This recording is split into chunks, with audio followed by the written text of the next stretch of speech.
Out that after finishing his creation, God is now a pretty bored old man. He sits in his fancy office all day and admires the small version of Earth he has on his table, where primitive people are living among large animals and plants. God is in the middle of a book when his butler Jeffrey asks him about it, so God explains he is happy because he has found a recipe for a black hole. At that moment, God notices that people on his tiny Earth are advancing pretty quickly, and at first he finds it quite amusing. However, when the primitive men discover how to make fire by rubbing some sticks and rocks, God gets angry because he should be the one to give them such a power. He wonders what period it is on Earth, and Jeffrey explains that they should still be 200,000 years away from getting fire according to plan. Furious, God orders Jeffrey to put out the fire, and Jeffrey immediately blows at the tiny people on the table. From the little guy's point of view, this is a very powerful wind and they quickly lose the fire, which makes them feel helpless.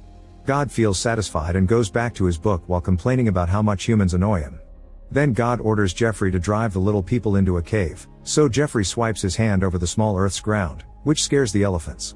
These huge animals begin running around and frighten the humans, who also run to hide in a cave as God points out that it would be good to shrink their brains. Soon the tiny people come out again to start a ritual dance that should bring rain. God curses them, not understanding why humans are unhappy now.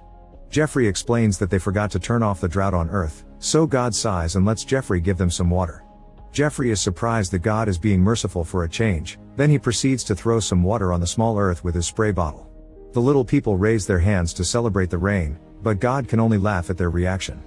Next, God asks Jeffrey to spray the humans again and again so he can keep laughing at their weird behavior.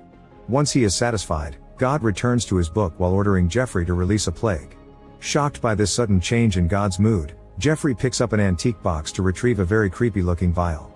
After looking at God for confirmation, Jeffrey pours a plague from the vial, and the tiny people immediately begin to feel incredibly sick and die.